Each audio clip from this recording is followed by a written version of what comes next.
very good evening to you. You're watching the News First weekend on MTV Sports. I'm Hizrina Hizbi.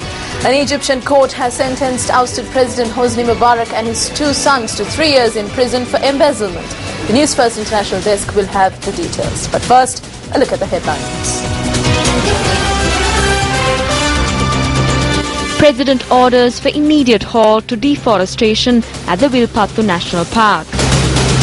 Tenure of local government authorities to end on the 15th.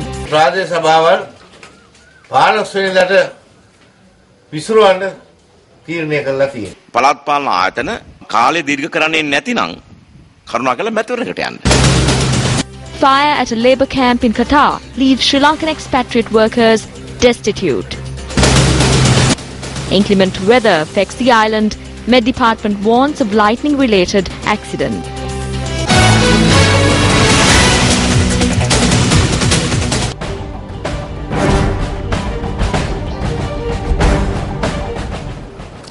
And in your top local story tonight, President Maithripala Sirisena has emphasized on the need for a national program that would ensure a qualitative nursing service. The head of state made this remark speaking at an evening in Colombo today. Public Services United Nurses Association organised an event to mark International Nurses Day at the Sukhdadasa Indoor Stadium, which was presided over by President Maithripala Sirisena. Chairman of the Public Services United Nurses Association, Venerable Muruthettuwe Anandathera, and Rajitha Senaratne, the Minister of Health and Indigenous Medicine, was also present at the event.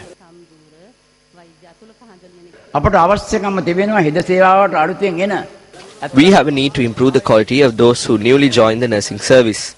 Your Excellency, however, this time there was an obstruction. Last night letters had been sent to the headmasters citing that persons would go to the commission to investigate allegations of bribery or corruption if the nursing students are involved in this. We have those letters. We do not care of who arrives or not.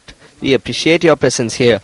The Public Services United Nurses Association has dilapidated because of certain persons. Speaking at a meeting in Maharagama, Vijayadasa Rajapaksa, the Minister of Justice and Labour Relations, had said that the Abhayarama in Narayanpeta was like a hell.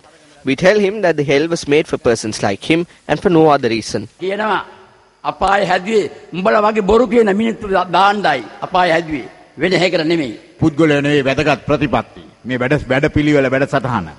Policies are important, not individuals. We fought for you, putting our lives on the line. We are committed to fulfilling all the promises that we made. We prepare to fight for that from whom within the government. I have that energy with me. There is no reason for Venerable Muruthettuwe Anandathera to disappear. I must say that he can join with the President and continue to engage in a major drive. Do not allow the temple be used for other means. Use the temple to create a clean and pure nation. The Abhayarama is a battleground.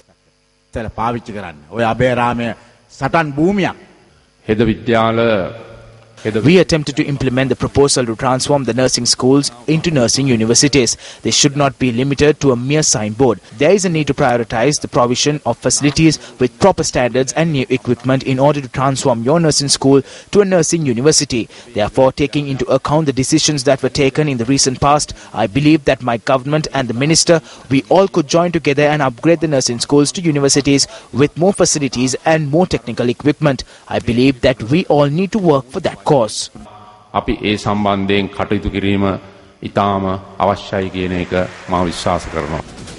Also in local news, the Mahanaika of the Askiri chapter of the Siam sect today instructed former President Mahinda Rajapaksa to reach a peaceful consensus and work for the welfare of the people. The Most Venerable made this observation when the former president visited the Mahanaika.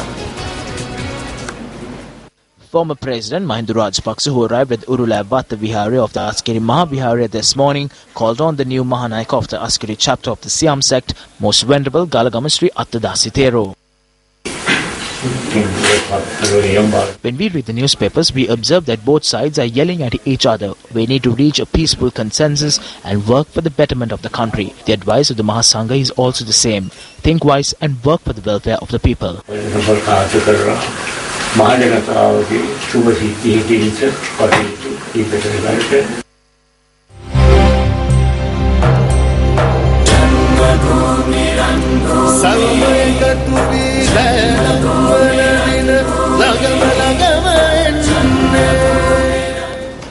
The Ranbhoomi National Unity Rally, which is spreading the word of unity and reconciliation, reached Mankulam today. The rally commenced its journey this morning from Purasan Kulam.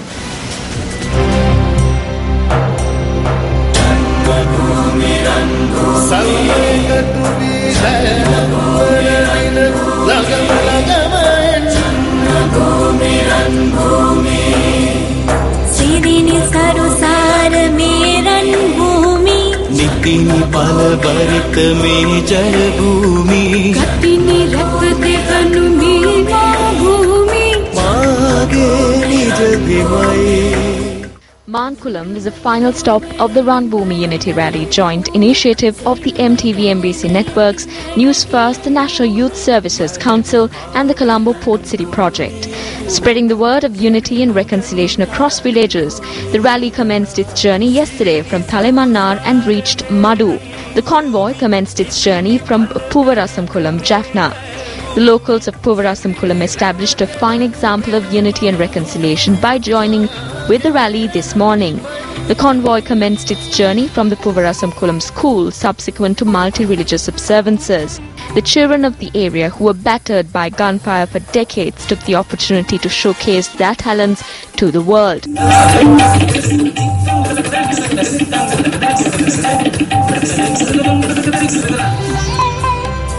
Puvarasamkulam etched its name in the rally with a block that was passed hand in hand to be placed in the special float of the convoy.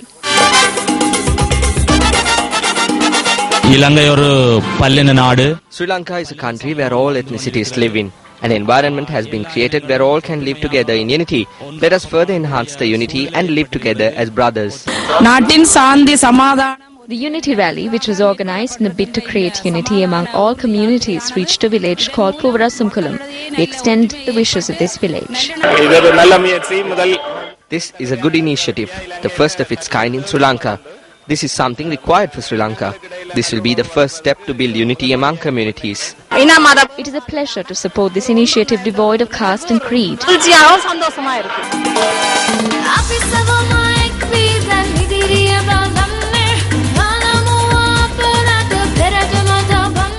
After leaving Puvarasamkulam, the rally reached Vaunia. Vaunia, the centre which links the north and east in unity and reconciliation, welcomed the rally. Cultural acts added much colour to the welcome ceremony. The final destination for the rally today was Mankulam.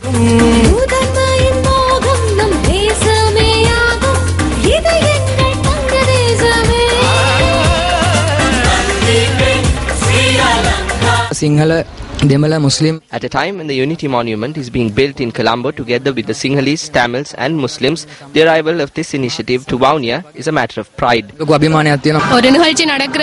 This is a program that is required for the country. There were many issues in Sri Lanka. It was difficult to achieve unity. This program will bring about unity among the communities.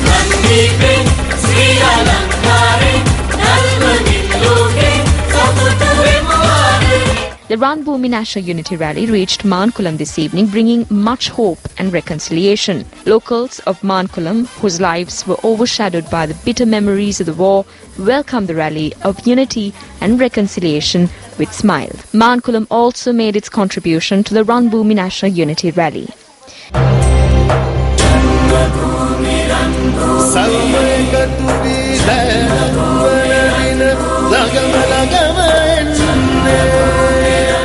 The Run Bhumi National Unity Rally will travel to Jaffna tomorrow, passing Kilinochchi and Punarin.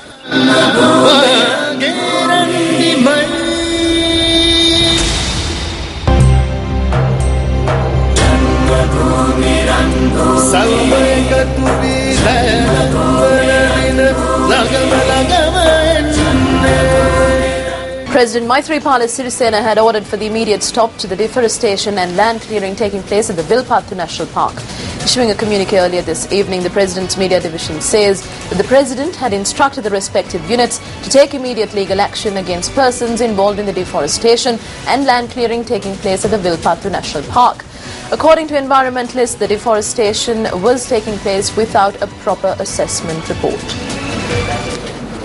The history of the clearing of forests in the Vilpattu Reserve dates back to January 2010. The issue arose with the construction of a road through the national park during the 2010 presidential election. As a result of the exposure of land with the construction of the road, state institutions and private construction firms resorted to clear the gravel and sand. Later, the Presidential Task Force on Resettling the Displaced Persons had intervened to illegally clear the forest area known as the Induction Zone. According to the environmentalists, it is illegal to clear forests in the area known as the Induction Zone without a proper environmental assessment report. In February 2013, these lands were distributed in a wrong manner. The Department of Wildlife Conservation was forced to provide these lands for the resettlement of the displaced persons under the recommendations made by the task force. People need to be resettled according to a program that meets the environmental standards and not according to a program to extort money and seek benefits. We have no issue with resettling the persons in the areas identified by the Central Environmental Authority in 2009 by moving the persons from the area not suitable to live in. The News1st team, which visited the Wilpattu area today, came across this situation. Although there were many permanent and temporary shelters built in the area, there were only a few persons residing there.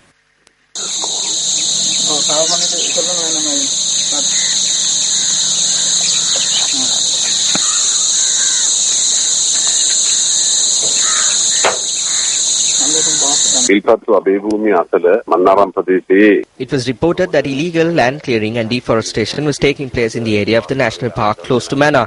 The President had instructed me to immediately look into this and take the required legal measures. If there are any illegal activities taking place, the President had instructed to enforce strict action against such actions. We take action to rectify any flaws. Leader of the Janasatha Peramuna, Venerable Patramulle Silaratna Thero, today visited the Wilpattu National Park and inspected the area in question.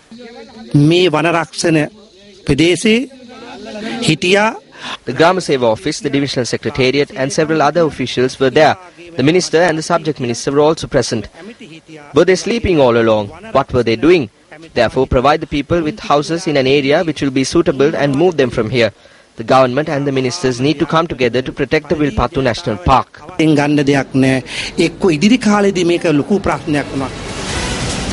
More than 450 persons have been rendered helpless after a fire broke out at a labour camp accommodating Sri Lankans in Sailia, Qatar. The Sri Lankan nationals said that the fire was reported yesterday. The fire broke out in a labour camp in Sailia, where many Sri Lankans who serve at a janitorial and cleaning services company in Qatar were being accommodated at. Speaking to Newsfirst from Qatar, the Sri Lankan said that over 450 of their countrymen were residing at the location. They added that they had notified the relevant authorities of the standard of the structures of the premises on a number of occasions.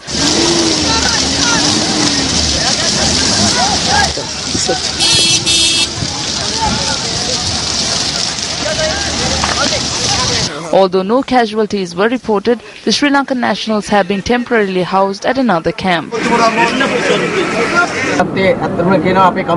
officers in the company did not take any action over this. We are rendered helpless over here, without any food. They only have the clothes that they are wearing now. Some are wearing the clothes that were given to them by a friend living in close proximity. These people have been rendered helpless. The company is not assisting us in any way. All of the things that we collected for our children back home are gone. We are left with nothing. We do not need anything. All we ask of them is to send us home to Sri Lanka. Let our officers speak to them and facilitate our return. We will return home after receiving our incentives and our wages. If not, we will all be left to die.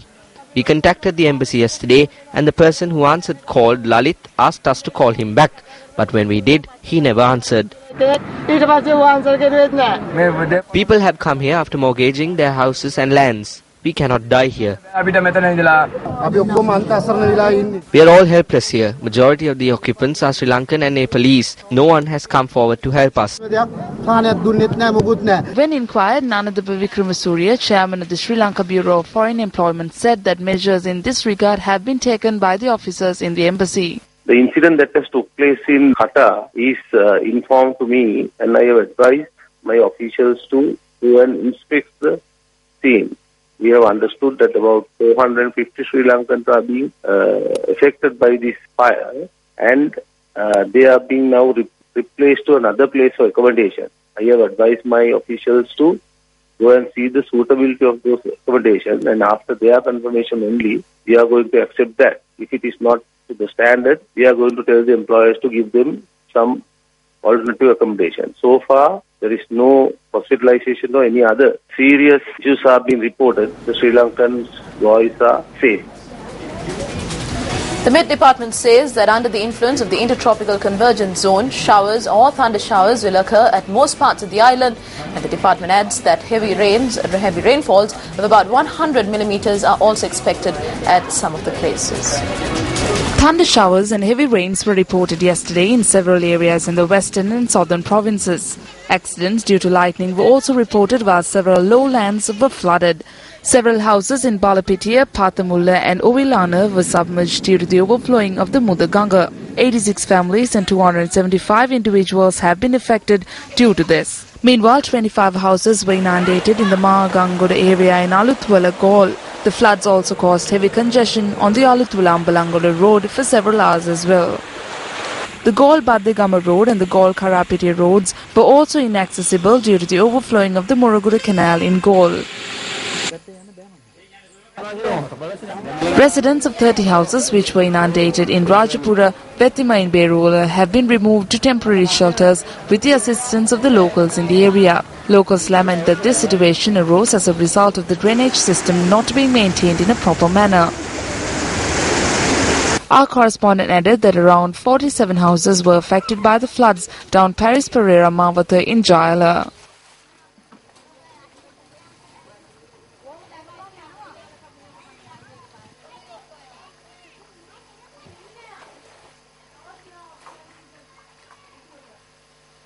Commuters were left helpless near the Bokundur area on the Piliandala-Colombo main road as a result of flood waters. Locals in the area said that this situation arose as a result of the ongoing road development activities.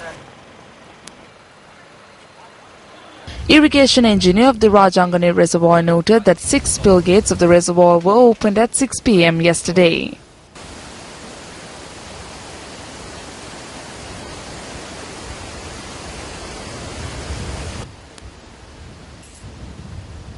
The intermonsoonal conditions which are prevailing over the country during the past month or two has now become very intensified, mostly because of the formation of the intertropical convergence zone in the latitudes across Sri Lanka.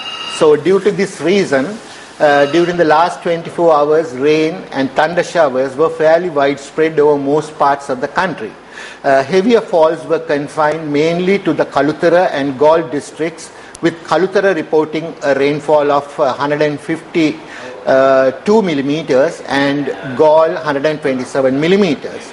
We are expecting these conditions to continue at least for another 2 days because of the existence of the intertropical convergence zone. Therefore, rain or thunder showers are expected even this evening and tonight, and also tomorrow too, over most parts of the country.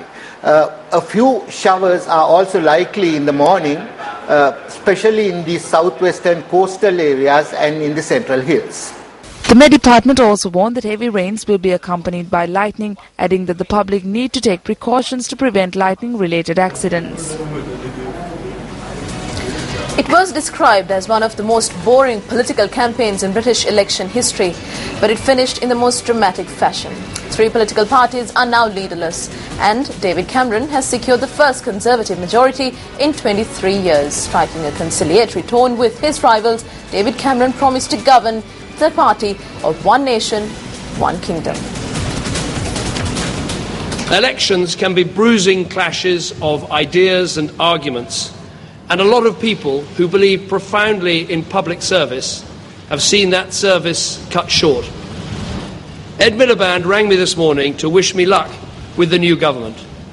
It was a typically generous gesture from someone who is clearly in public service for all the right reasons. New appointments of the new British government have already been announced. George Osborne has been appointed as the first Secretary of State, while Secretary of State from the Home Department will be Theresa May. While the Conservative Party swept to power, 3 election rivals quit following their disastrous turnout at the polls. Labour Party leader Ed Miliband stepped down from the post of leader after only gaining 232 seats in the elections. I take absolute and total responsibility for the result and our defeat at this election. Britain needs a Labour Party that can rebuild after this defeat so we can have a government that stands up for working people again. And now it's time for someone else to take forward the leadership of this party. Cameron's other rivals Nick Clegg and Nigel Farage resigned after election disappointment.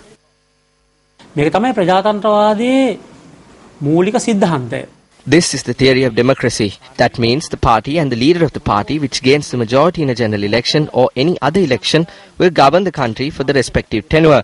That is the fundamental theory in democracy. The UK elections have proven that. Public mandate is important in democratic governance.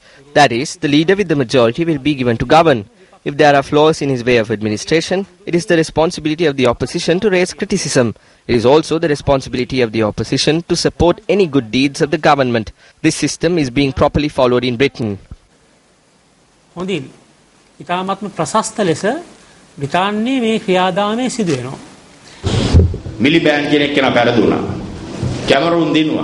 Miliband lost and Cameron won.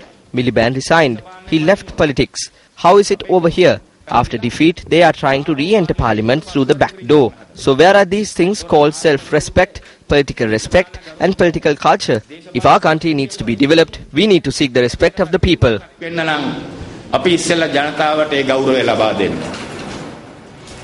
Meanwhile, Minister John Amratunga says that local government bodies will be dissolved on the 15th of this month.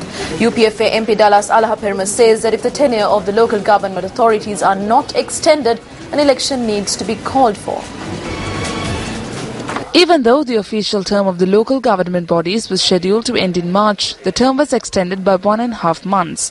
Thereby, the tenure of the local government bodies will end on the 15th of May. Questions such as will the tenure of the local government authorities will be extended, will the election be called off, or will the local government authorities come under the purview of Special Commissioner have been raised.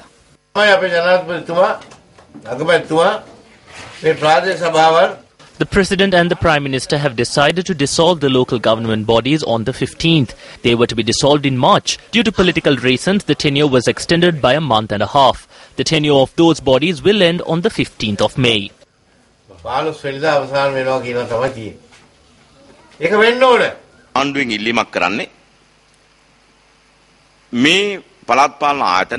If the tenure of the local government bodies are not extended, they need to call for elections. If they are trying to bring the local government bodies under a special commissioner of a secretary, that is purely fulfilling the requirements of the United National Party. There are 2,300 members of the Sri Lanka Freedom Party and 274 local government bodies are governed by the Sri Lanka Freedom Party. The United National Party thinks on their political gains.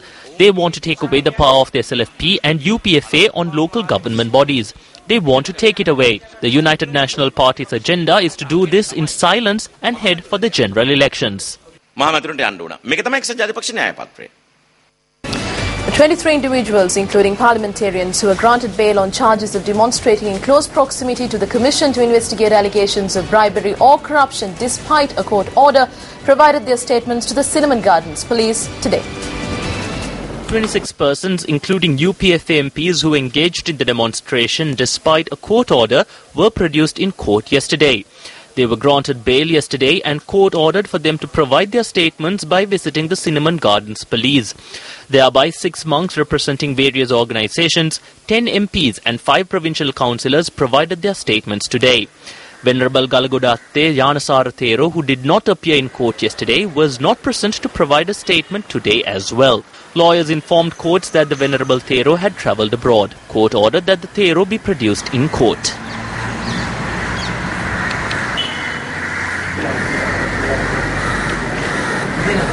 Still at home, Sajid Premadasa, the Minister of Housing and Samurdhi, participated in 2 events to distribute loans in Veerakatiya today. An event to present loans to 200 low-income families in Veerakatiya took place under the auspices of Sajid Premadasa, the Minister of Housing and Samurdhi.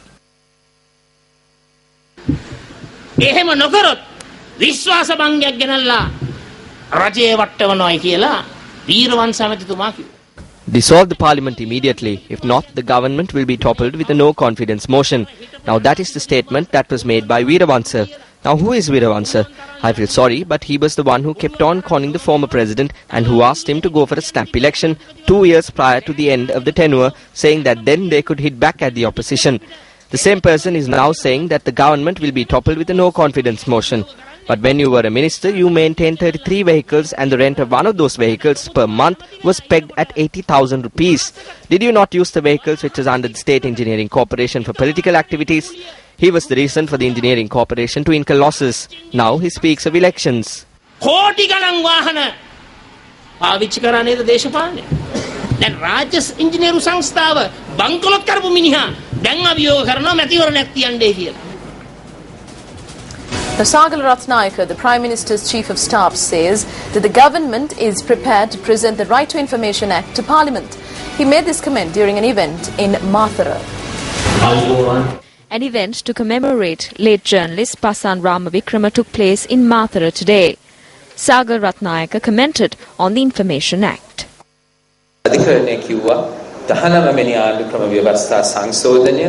The courts noted that this act is to be presented before presenting the 19th Amendment to the Constitution. It will require a public referendum. We were able to bring in the act along with the 19th Amendment to the Constitution. The Right to Information Act will be a strength to engage in the media with freedom. We wanted to present this bill as an emergency bill. There was a request from the opposition not to bring it as an emergency bill. The government also agreed on it.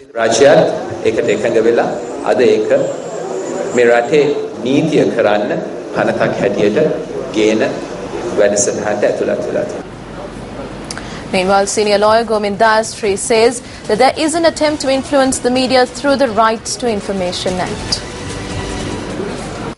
Ranil Wickramasinghe is a child of the press, his family being closely associated, but he has never treated the opposition press that well, because I have seen him attack papers that have opposed him when he was in the opposition, so that when he's in the government, having this kind of instrument in his hand, I don't think is good for democracy or for the rights that are now enshrined in the 14th Amendment through fundamental rights. And now the fundamental rights have been so instrumental to be deviated by an act of his 19th Amendment. I think we are in for a hard time. Also in news here at home, 2 women have been hospitalized after an accident in the Amblipitia town. The police media unit said that the accident was involving a motorcycle and a 3-wheeler. A 3-wheeler travelling from the direction of the Amblipitia police towards the town collided onto a motorcycle with 2 females travelling in the opposite direction. According to our correspondent, the motorcycle had burst into flames after the collision.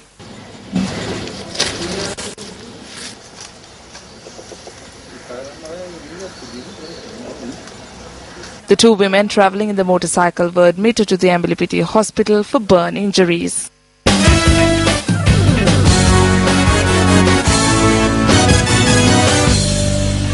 In sports news tonight, it's rugby all the way. Sri Lanka today clinched the Asia Rugby Championships Division 1 title. Sri Lanka defeated hosts Philippines 27-14 to win the cup. Now, Royal College Colombo won over the crowds at the Parliamentarians as they beat Trinity College 23 points to 22 in a nail-biting encounter in the first leg of the 71st Bradby Shield encounter. The annual Bradby encounter between Royal College Colombo and Trinity College Kandy, with the winner being announced after the completion of both the legs.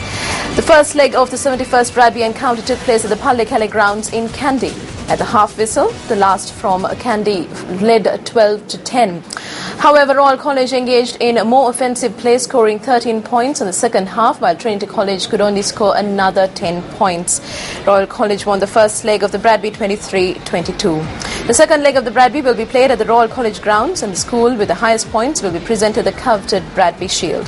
Trinity College Kandy has won the coveted Bradby Shield on 39 occasions, while Royal College Colombo has won it on 30 occasions.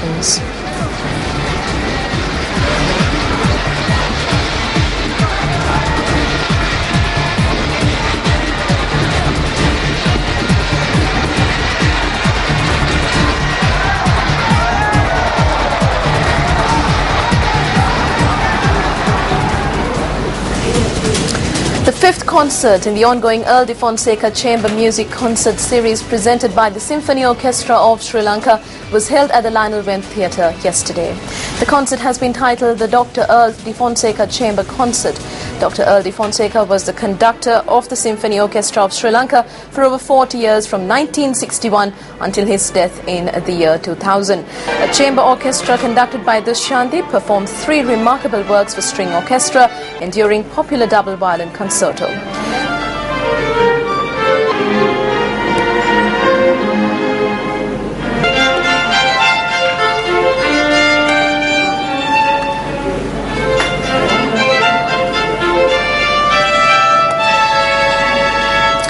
While appearing as soloists at the concert performing Bach's double concerto were sisters Mandira and Radhika Adiseram, who are no strangers to Colombo's concertgoers.